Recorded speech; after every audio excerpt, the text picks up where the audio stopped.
ready to take you down to Pine Ridge for another visit with Lum and Abner, brought to you by the makers of Horlicks, the original malted milk. Before we go down to Pine Ridge, let me make a suggestion. When your youngsters ask for something to eat between meals, give them Horlicks malted milk tablets.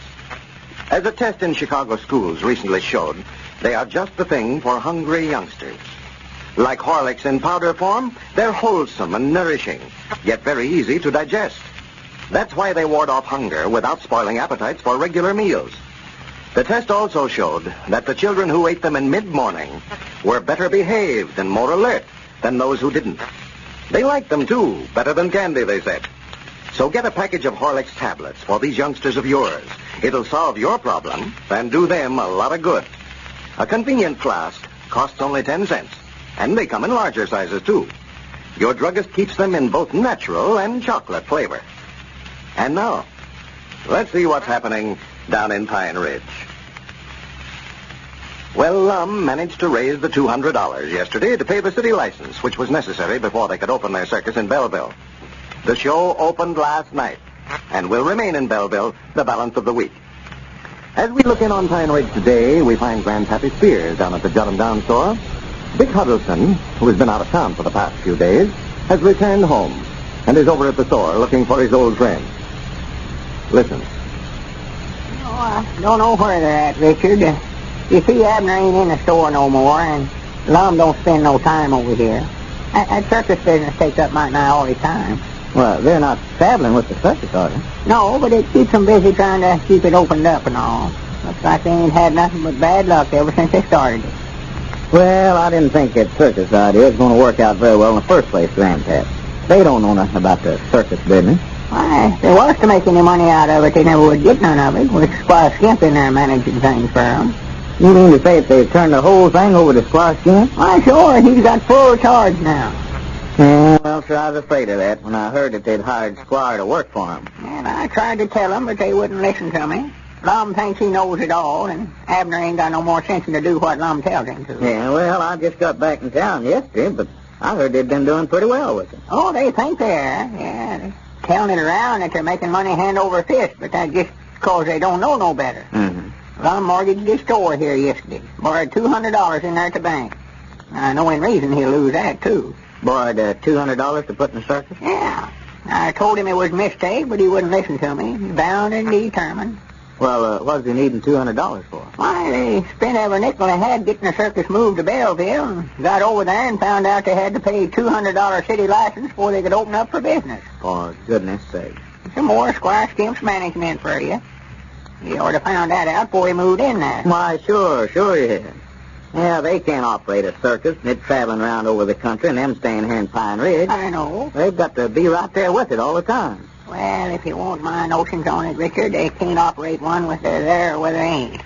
They don't know nothing about the circus business. Why, no. They just haven't got the capital in the first place, Grandpa. That's the what? The capital. It takes money to run one of them things. Some weeks, why, they'll make money. And then there's going to be others when they lose it. Yeah. And they've got to have some cash to fall back on. Sure, and they ain't got it. Why, no? They say some weeks they'll make money, and then some weeks they'll lose it. Well, they done it right square backwards.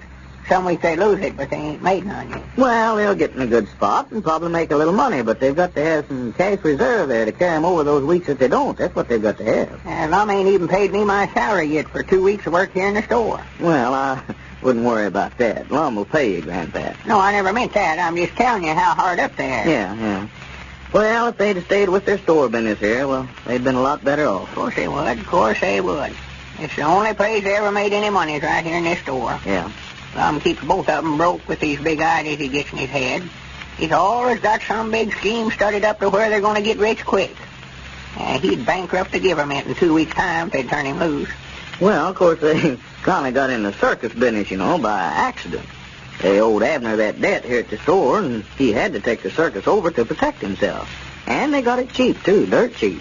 I don't know, Dick. I don't believe a circus is cheap at any price. I know if somebody... Now, wait a minute. I believe that's Lum and Abner coming over here now. Yeah, coming down the road yonder. Just look, poking along there like they had all day. Well, what's the matter with Abner there? It's like Lum's leading him by the hand. Well, he is, I reckon. Somebody's got to lead him. Somebody's got to lead him. Why, sure, he can't see nothing. You mean he's having trouble with his eyes? Trouble? He's blind as a bat, and Lum's my nigh as bad. Look at the way he's walking. Yeah, I just noticing that. He is walking funny. Way he picks up his feet there. Yeah, walks like he's string halter, don't he? Yeah, it's might nigh a case of the blind leading the blind, except Lum can see a little. Them eyeglasses of his makes everything look about 10 times as big as it is. By Jack, Lum has got glasses on there. When did you start wearing them, Grandpa? Oh, that's right. I reckon they bought them after you left. Why, some spectacle salesmen come in here with the circus and sold Lum and Abner and Cedric all spectacles, and they just might not ruined their eyes with them. Pat says he told might not everybody in town a pair of them. Yeah, well, I heard something about that this morning. Ezra Seastrunk come in the store over there and wanted to buy a whole case of headache medicine. Said his whole family had had headaches for over a week now. Yeah. Come to find out that he'd bought new glasses from somebody for the whole family, children and all. Yeah, that was the same fella. Ezra just lined the whole family up and told the fella to fit 'em all out in spectacles. Even that 2-month-old baby, little Herman, put a pair of nose glasses on him. Well, that's ridiculous. I told Ezra so, too. That's something you got to be awful careful about. You're liable to ruin your children's eyes. Why, he ought to been running plumb out of town. Just look there coming in there. That ain't awful now. Yeah, that's Lum right. started trying to climb them steps 20 feet before he got to them. Why, that's downright pitiful. Look at him. Yes, sir. Now, there comes the owners of the Abners and Peabody Circus. Ain't that a sight? Well, hello there, fellas. Well, howdy. Who is it? Hey, it's Dick and Grandpa. Well, howdy, Dick. Glad to see you.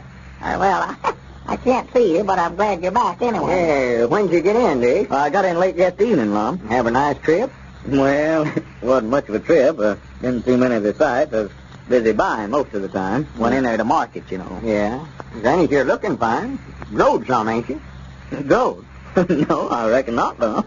You look half again as big to me. Well, I reckon it's these spectacles, though. Yeah, me and Lum's got some new spectacles since you've been gone, Dick. Yeah. Grandpap was just telling me about that.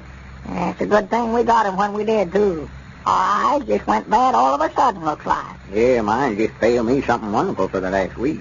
Well, where did you fellas ever get the idea that you needed glasses in the first place? Why, that spectacle salesman told us we did. Yeah, our eyes was in such bad shape, he could tell by just looking at us that we needed them. Now, let me see those glasses of yours there, Lum. Yeah, I can take them off for a minute. I don't want to be without them long, though. Might strain my eyes. Yeah, we've got to be awful careful with our eyes. And let him see them of yours, too, Abner. Oh, yeah. Here, look at these, Dick. Wherever you're at, I can't tell. There is, I see. Oh, yeah. Now, wait a minute. Let me see these. For goodness sake, Lum, how long have you been wearing these things? Why, ever since the fella sold them to me. Well, it's a wonder you're not blind. See it, Why, these things would ruin anybody's eyes. Oh. Look at your eyes there, how red they are. Man, look at Abner's. His is worse than Lum. And you fellas will have to have your eyes examined now, sure enough. Well, you see, our eyes ain't got set to these glasses yet, though. No, and they never will, neither. Abner, I can't see a thing through these of yours. Everything just runs together like a blur. I can't see nothing. Well, sir, I can't neither. You must be needing some glasses, too, Dick. Yeah, that fella's with the circus over there at Belleville this week. If you want to, you can go over there with us next time we run over and get you a pair of them. Yeah, well, if I was needing glasses, I'd go to somebody that knows what they're doing to get my eyes fitted. Go to an eye specialist. Well, that's what this fella is. That's all he does is sell spectacles. Got a whole case full of them. Yeah, and a fella like that ought to be put in a penitentiary, too. Huh? He's committing a crime every time he sells a pair of them. Why, he don't care whether he fits your eyes or not. All he's after is $3 or whatever he charges for the glasses. I know. I've seen them before. I've run them out of my store down there time and again. A man like that's usually a pretty smooth talker. Why, he can cause more damage and suffering in a war. Ruin more eyes. Yeah, I'll go to Belleville with you to see him, but if I do, he won't be selling glasses again soon, I'll tell you that. If a first person feels like he needs glasses, why, he ought to have his eyes examined by somebody that knows what they're doing, an eye specialist. Somebody that's in that business. Well, Granny, do you reckon these glasses has had anything to do with these headaches we've been having? Why, sure they have, Lum. Well, the wife told me that she'd sold more headache medicine there in the store this past week than we've sold in 2 years. And his eyes has been damaged by that fake that never will be right again. Yes, sir, Dick's just right about that. If you're through with them, Dick, I believe I better put them back on. My eyes are starting to burn here. Yeah, wait a minute. See, I've got both pair of them here. Yeah. Now, you may not like it, but I'm going to do you both a big favor right now. Why, Dick, you busting them here. Yeah, and someday you'll thank me for it, too, Lum. Now, the thing for you to do is go there to the telephone and call Squire Skimp, tell him to either run that fellow off that circus ground or have him put in jail as a fake. That's what you ought to do. Well, Dick may not be an eye specialist, but we rather think he has the best cure for Lum and Abner's eye trouble. And now, ladies and gentlemen, let's drop in for a minute at the Darwood home. Jean Darwood and her friend from next door have been listening to Lum and Abner. Here they come now. Listen. Funny, well, aren't they just as good as I said? They're funny. I'm awfully glad you called me in. So am I. Dick and I haven't missed old Lum and Abner once in months. Who sponsors them, Jean? Why, Horlicks Malted Milk. Horlicks, eh? I've heard of that all right. I bet you have. Dick swears by it, you know. Drinks it every night. He does? For what? For sleeplessness. Why, that's Ed's trouble, too. Does Horlicks really help? Dick says it does. You should hear him talk about it. He looks much better, too. I'm not surprised. Plenty of sleep never hurt anyone. Where can I get some Horlicks, Jean? At the drugstore. But try some of ours. We've got plenty. No, thanks, Jean. Something tells me we're going to need more than just a trial of Horlicks. I'll slip out and get some. And that's a good idea, folks. Always be sure and have a package of Horlicks on hand in the home. Besides being a fine aid to sound, restful sleep, it has scores of other uses. You can get Horlicks at your druggist's in either natural or chocolate flavor. This is Carlton Brickert speaking for Lum and Abner and Horlicks, who now bid you all good night and good health.